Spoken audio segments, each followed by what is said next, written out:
everybody. Welcome to the UK Valley Film Festival 2021. This is Saturday night. And since we started the festival in 2019, Saturday night is the night of the short films coming from everywhere. We have mostly, I think, American people tonight. That's good enough. I'm happy with that. And we have 6 filmmakers showing up to discuss their films and to give you a little bit of a sparkle, a little bit of an idea what the films are about, so you get on Zerb and watch the films. The discussion is now. This is 6 p.m. The films are going to be released on Zerb at 7 p.m. All of them. So, without further ado, welcome CJ, Melanie, John, Jameson, Nick, and Tracy. Hello, everybody. Hey, everyone. Hello. How are you doing? How's everybody doing? Well. Good. Good. And we already have people showing up and leaving comments online. I love that. If you have any question, if you know somebody on screen, or if you don't know anybody and you want to know more, you can use the comment section on Facebook and YouTube. We get all the comments, we moderate the comments, and then if it's interesting enough, if it's funny enough, if it's interesting enough, we're going to put them online. So if you have any question, just ask them. But for start, we want to know who you are, guys. So CJ, do you want to tell us a little bit of your background, filmmaking-wise and acting-wise? Okay. Yes, I'm CJ Morrison, and I'm here for the Ballad of Emma Wright. And I live in Texas, where we filmed the Ballad of Emma Wright. And Carlos Diaz is our director and writer and just extraordinary guy. So anyway, can't wait for you to see the film. I like it. And we have a comment that's funny. Why is Jameson so good looking?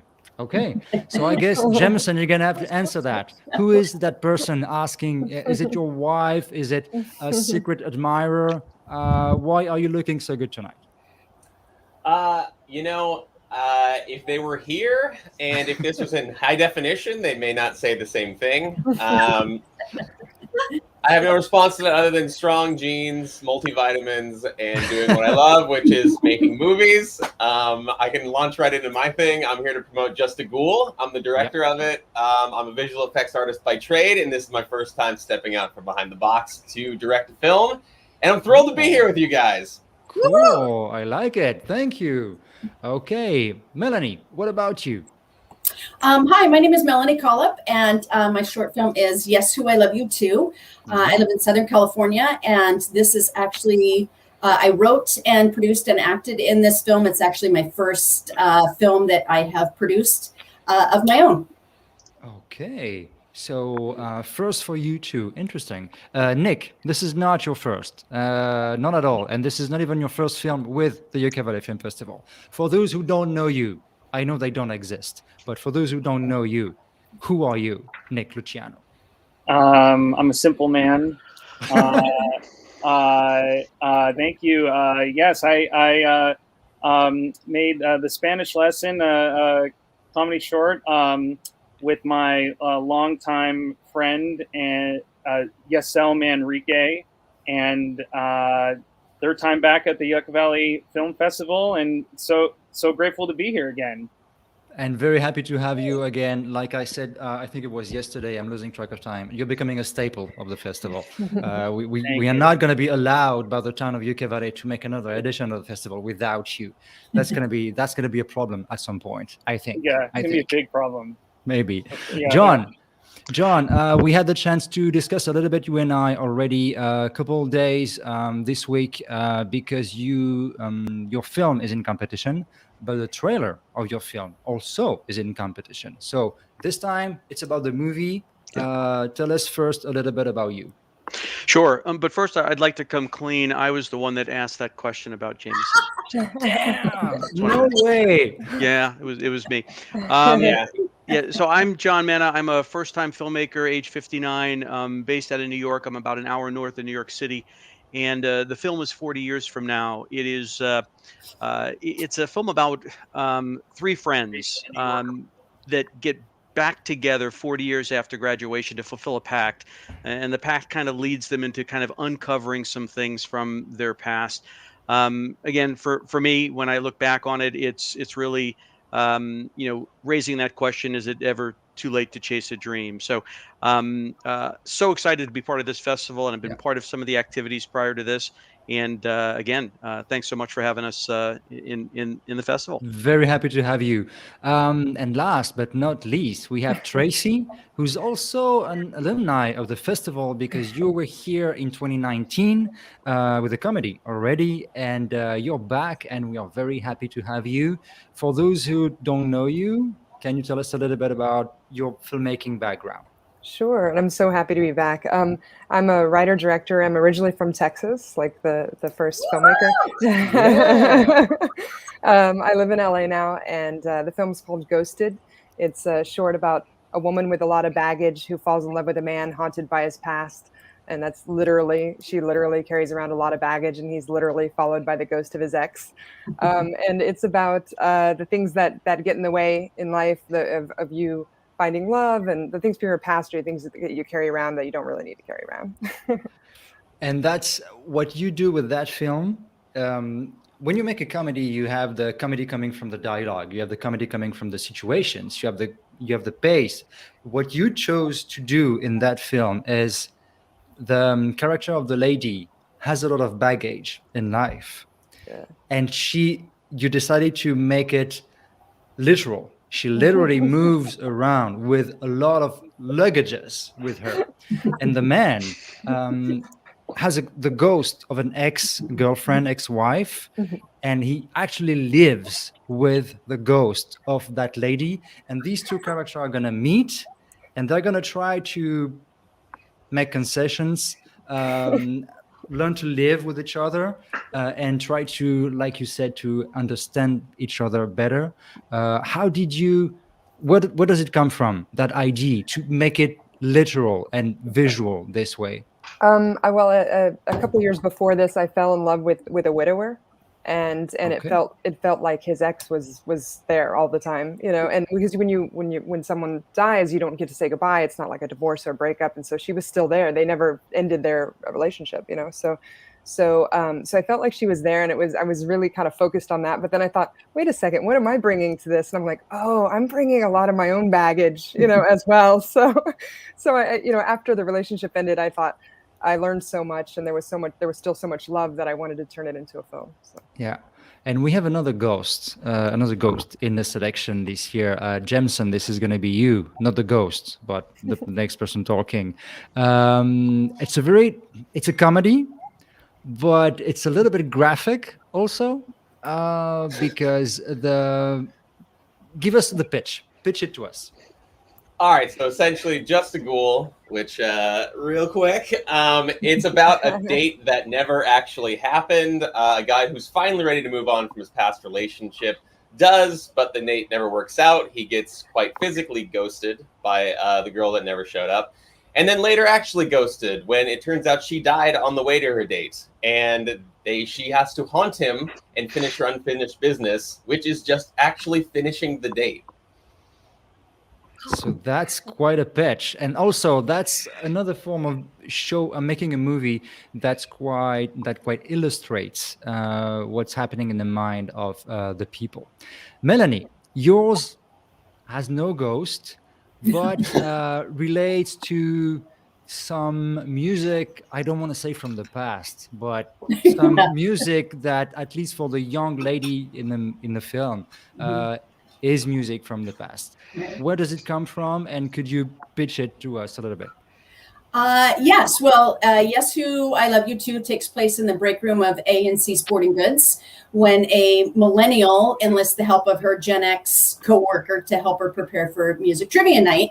And it kind of devolves into a who's on first type conversation. So the film is basically an homage to Abbott and Costello's Who's on First. Okay, good. Well, next lady, we have CJ. CJ, you were producer and also the lead actress of The Ballad of Wright, which is a Western. Were you involved in the writing of the movie, or did you arrive a little bit later? I was not involved in the writing. Carlos Diaz wrote the script. In fact, he wrote it with me in mind for the lead character in it. Okay. And he just contacted me and told me the idea of it, and that's all it took. It just captured my attention, and so then I helped produce it. We shot it on another of the lead actors is Dean Christensen. And he has some beautiful property here close to where I live in Blanco, Texas, and so that's where we shot it, and we just had a blast doing it. It was just a fun film to do.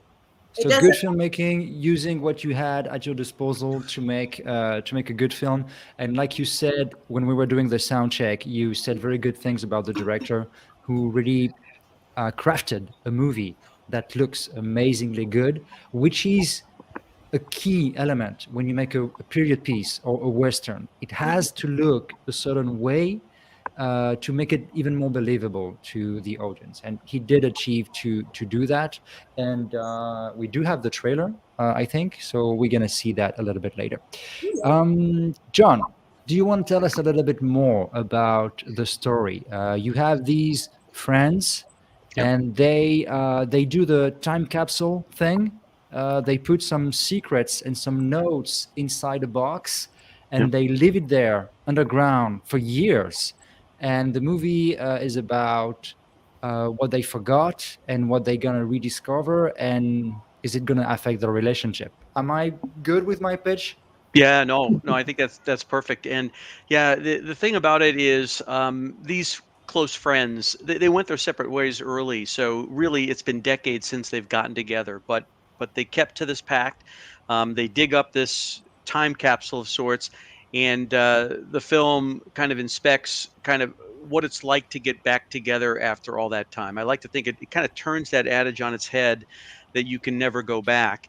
And also, as we watch these old friends kind of picking back up, where they left off, like they haven't missed a beat, in just a little bit of time, we learn a lot about them and the revelations that may come out of what they had written 40 years ago. I think your film is almost the perfect balance between a comedy and a drama, because it's funny, it's real, but at the same time, it touches to very sensitive ideas and topics and relationships, moments in time that are really very, very much human. And I think it's a very good balance in between all that. On the comedy side, Nick, yours is pure comedy. It's not serious at all. It's also tragic. It's in a way, tragic. Yeah. Tell me more. I don't want to put words in your mouth. Tell me more about the Spanish lesson. Yeah, well, the Spanish lesson derived from, Yesel and I have known each other for a long time. We were roommates for a while. We were both doing sketch comedy at the Upright Citizens Brigade Theater in Los Angeles for years together. And look at that, he even commented, Nick, Yesel's in the comments there, it's chiming off there. I started learning Spanish in 2018. It was like a goal for me really to learn. And I was meeting with a tutor and two of my friends once a week for a bit. And Yesel wanted to make a video, before pandemic. And I was like, I have an idea, because he's Spanish speaking. And I thought it'd be funny to have just this person who would be so enthusiastic to try out his new Spanish speaking skills and just fail miserably. But without a good success. I mean, he believes he's good. Yes, he tries, but he's not at all. Yeah. He's not at all. I would like to go back to 40 years from now, and I would like to show you a little bit of the trailer of the movie. Let me just set this up right here. Okay. This is the trailer. Let's take a look. What did we write on those coasters and then put in that time capsule? You guys know it's not a time capsule, right? We scribbled notes on beer coasters, predictions, secrets. We called it the can of the future. Why is this so hard? It's okay. No. We waited this long, right? Now the core 4 is back. Yeah. Let's do this. I pray to God my prediction is true and this never gets read aloud. Keep reading. Your friend stabbed you right in the back. This is not on you.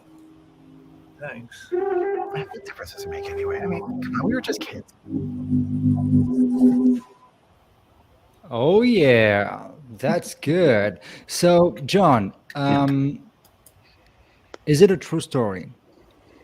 No, it isn't a true story, but being a first-time writer and filmmaker, those characters are all people in my life. So the main character is me, and I've got a friend Mike and a friend Rich and a friend Alf, and you know, the personalities, the characters, the way they would talk, it was just so easy for me to write it that way. But the actual story itself is fictional. Okay, and it's your first film. I have to say, it doesn't look like a first film. My first film didn't look as good as that. Yeah. So, what did you do to get to that level of craft on the first one? Yeah, I think I recommend everyone wait till they're 59 to make their first film, because in all seriousness, I was able to put a little bit of money into it, and it was in the middle of COVID where a lot of really skilled folks were getting cabin fever, right? So I was able to get some actors that are working actors, and I would not be able to get them today, I don't think, and also my cinematographer Simon O'Keefe and a bunch of other folks. So a silver lining there, I guess, is having that kind of talent available to me. And again, I've been to a lot of festivals, watching a lot of great shorts, and I think some of the difference is a little bit of money, right? So I was able to put a little bit of money into it so that all of these talented folks had some good equipment. We had some good lighting. We had good sound. I think that's probably the real difference there. I like the answer. Very down to earth, grounded. Make a good movie, take time to do it. Seize the opportunity to have good actors to perform in the movie. I like that. Jameson, this is also your first film you mentioned. It is. And you have a background also as a special effect artist. Yes, I do. That lent a lot of flexibility to actually making the movie, in that it's a 28-minute movie and one of the characters is a ghost, which for about 90% of the movie, she's transparent.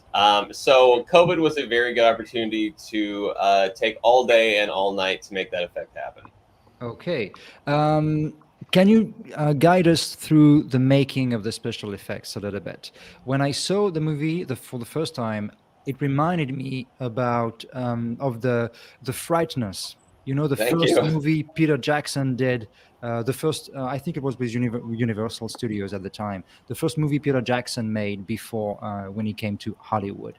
The texture of the ghost, the way the ghost moves, the way the light comes across the ectoplasm itself.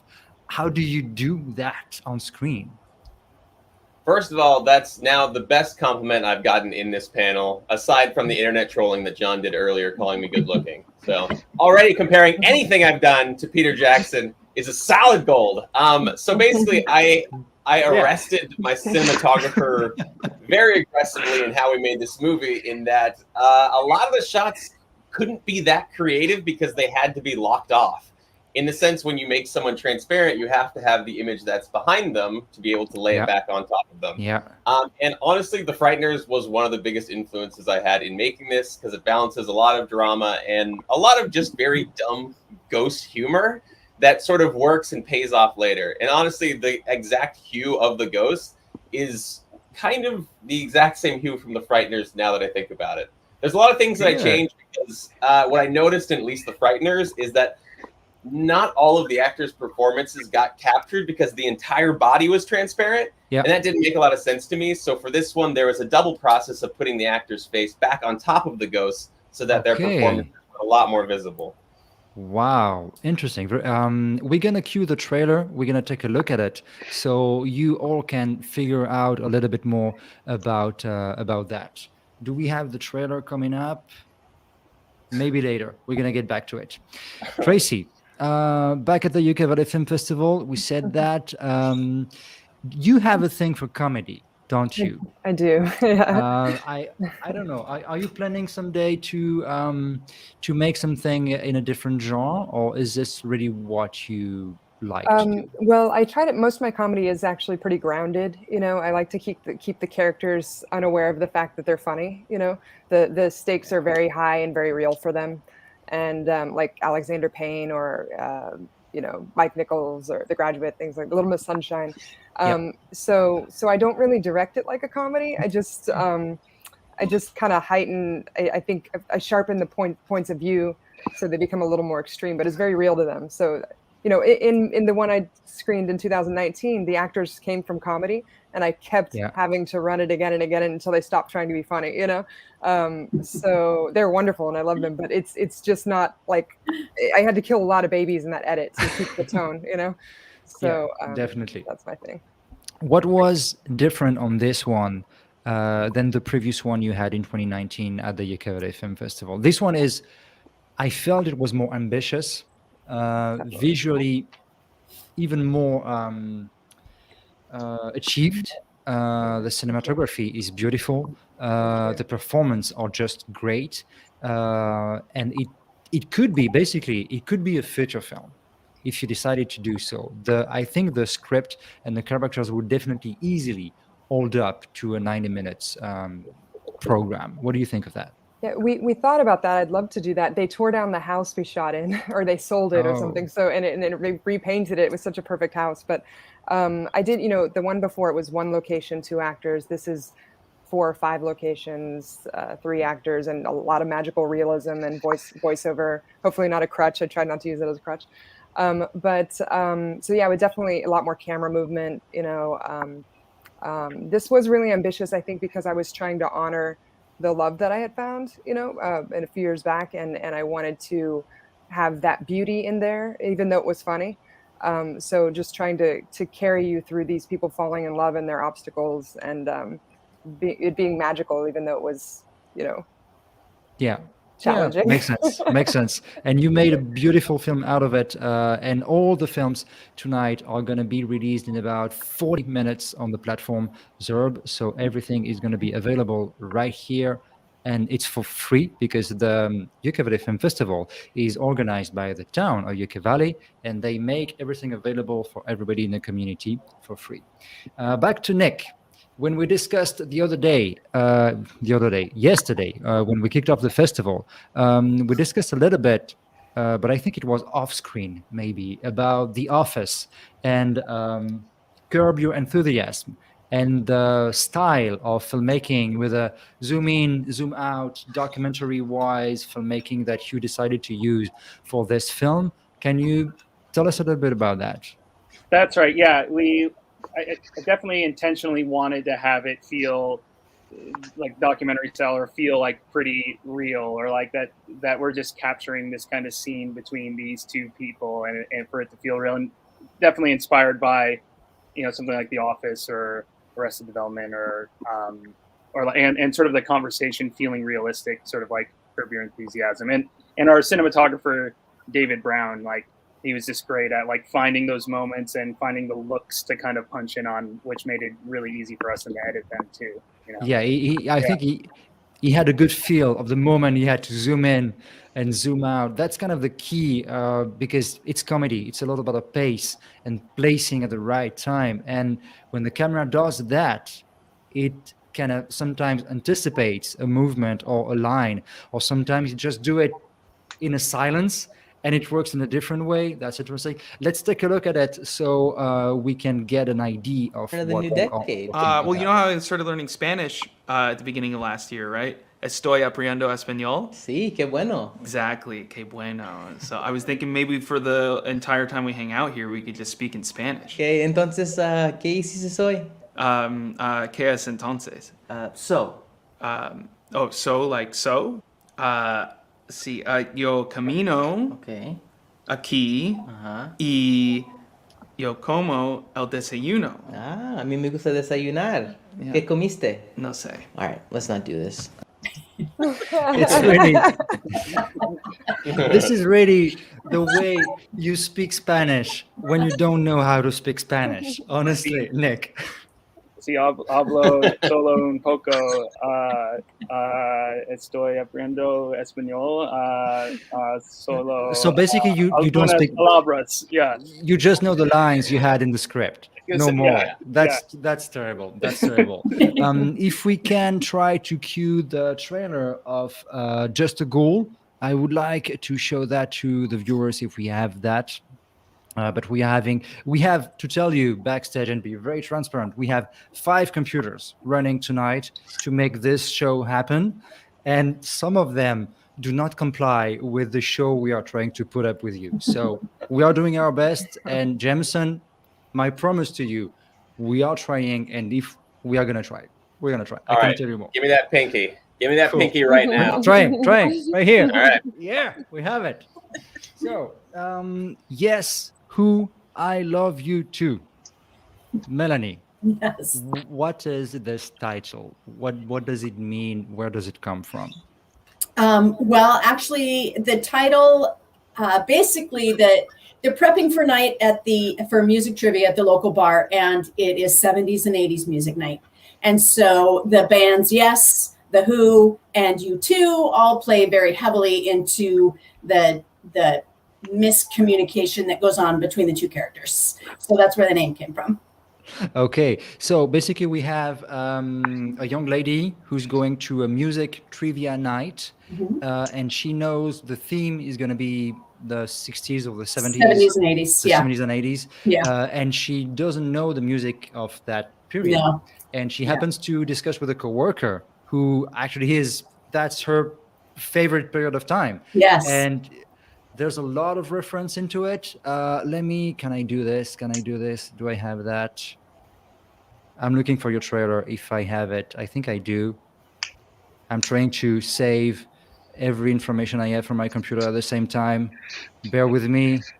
Okay, I don't have it. We're going to get back to that. Okay. Where does it come from? Because is it something is something that happened to you? To meet with someone, or there's one line in the script that actually happened to my sister when she was talking to a friend of hers, and her friend said, "Oh, do you know the band U2?" And my sister goes, "Oh, I love U2." And of course, right at that moment, the room got extremely quiet, and everybody heard her say, "I love U2," and it was kind of like, that's kind of weird. So that kind of just prompted the miscommunication and how some of the names of bands from the 70s and 80s were very ripe for miscommunicating and misunderstanding. I love when you say there's one name of a band you mentioned in the film, Fine Young Cannibals. Yes. I haven't heard that name from a long time, and let's take a look. Drives me crazy.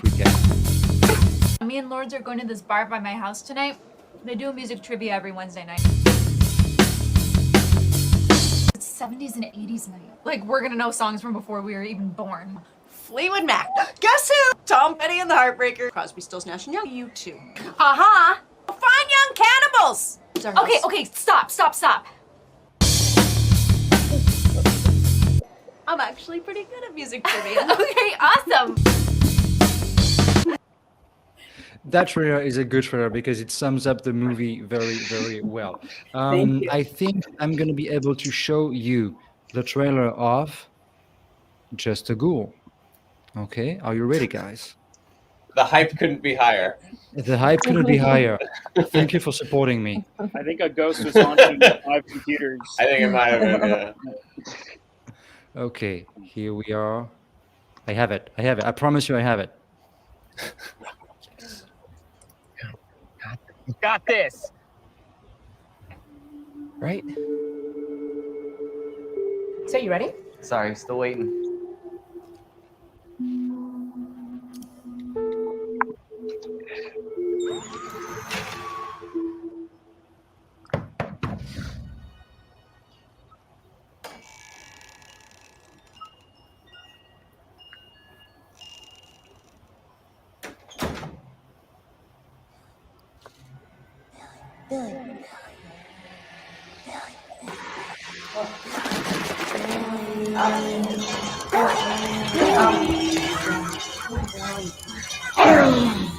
Holy Jesus!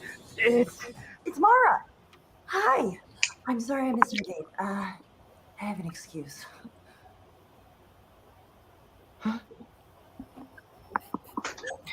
So she, I hope. Okay. Is it from a true story? Did that happen? Yes. Yes, this is a first necrophiliac love story. Of course, it's not from a true story, Matt. But certainly, I think we've all had enough horror stories in dating that a lot of it will ring true. Yeah, definitely. How did you explain to the actress? Is it different to direct an actress who's playing a ghost than just a regular character? Is she because she's in front of a green screen or not? Is it different for her and the way you direct her? For this one, I put the burden on myself to make the ghost effect happen afterwards because I wanted all of their scenes to be acted without the interference of a green screen or have to look past someone with tracking marks on their face. And whilst there is a little bit of that in there, everything was shot without green screen. And it's still a comedy, and these are comedic actors. I wanted them to be able to do their thing and have me worry about the effect stuff later. Is your next film going to be a little bit more simple to make? Hell or yeah. are you gonna Hell yeah. So it's gonna be simpler, it's gonna be shorter, it's gonna be less VFX. Okay, got you. Who do we have next? The Ballad of Emma Wright. How would you describe the film? It's a Western for sure, that's a given. Is it a drama? Is it a thriller, psychological thriller? How would you describe it? Yes, all of the above. Okay. It really does have all of those things in it. It's a film where a woman is not happy in her marriage, and this is the Old West, but she finds someone, she puts a hit out on her husband, and so it kind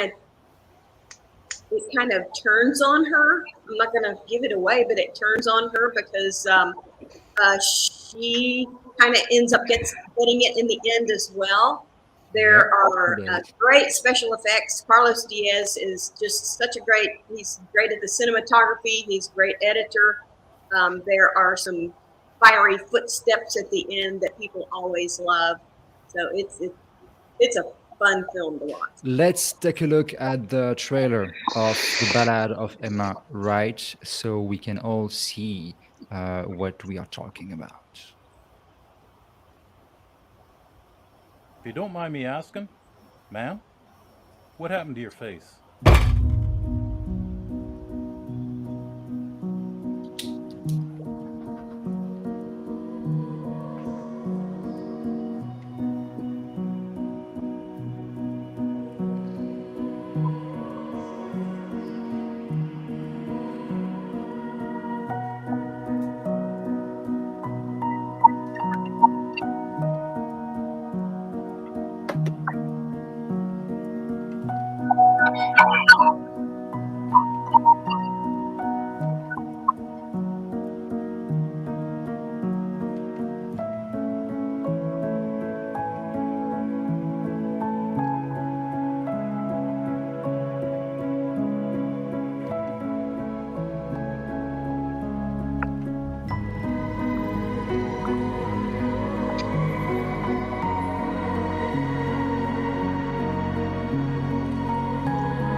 I don't know what to do anymore.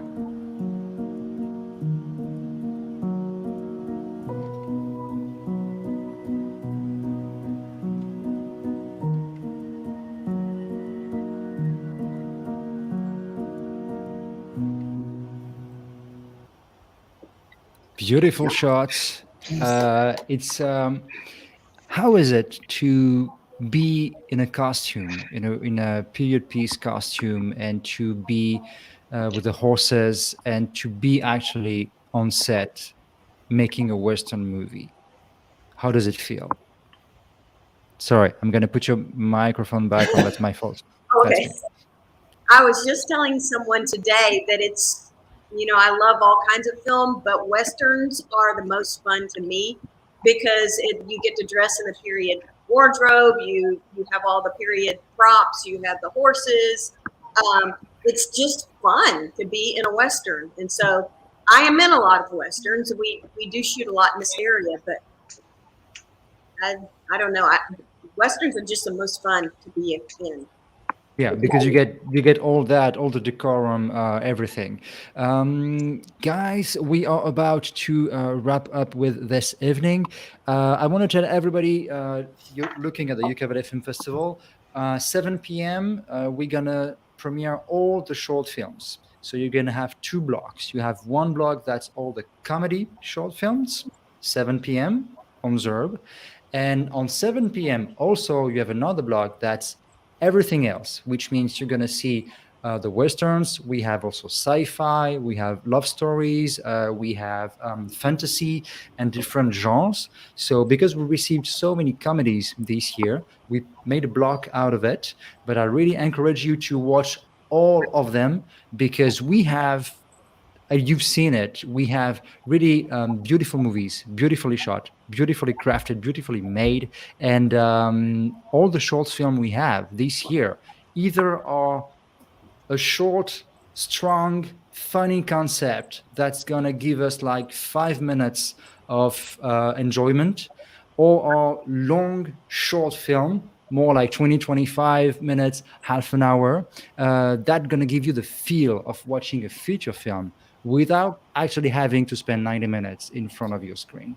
So basically, we have everything good this year at the UK Valley Film Festival. Do you guys have anything else you would like to say to the people of UK Valley, 29 pounds, Morongo Basin, Joshua Tree, so they go on Zerb and watch your film? Do you have anything else you would like to add? I did, yeah, sure.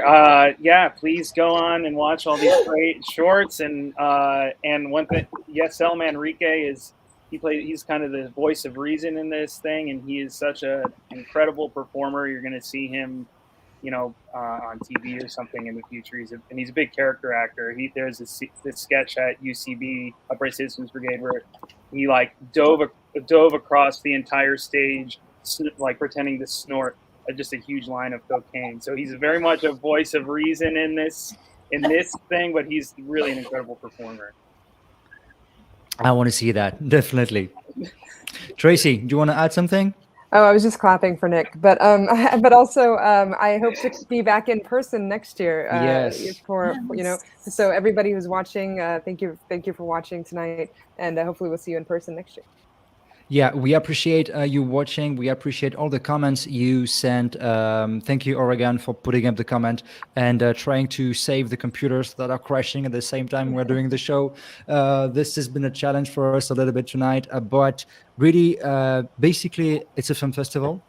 We have good films, so you need to go and watch the films. That's simple as that. That's what we do at the UK Valley Film Festival. And yes, we are going to be back next year in 2022, and we're going to bring back the red carpet to UK Valley, and we're going to bring the lights, and we're going to bring everything back. And yeah, you got to make the way to UK from Texas and from everywhere you are, because we want to see you in person. Guys, thank you so much. And in about 20 minutes, the movies are going to be premiering on Zerb, so don't miss that. If you don't have time to watch them tonight, the movies are going to stay through November 21st, okay? And remember, all the movies you watch, you can vote for your favorite movie.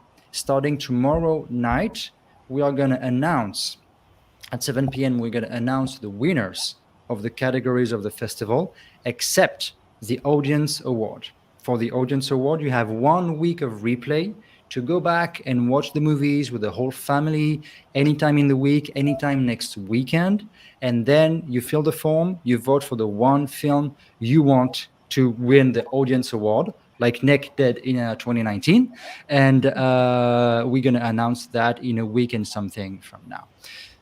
Thank you so much. It was quite fun. Thank you so much, and talk to you soon. Nice to meet Thanks for everybody. having us. Thank Bye, you. everyone. Bye-bye. Thank you. Bye bye. Thank you. Thank you. Have a good rest of your night.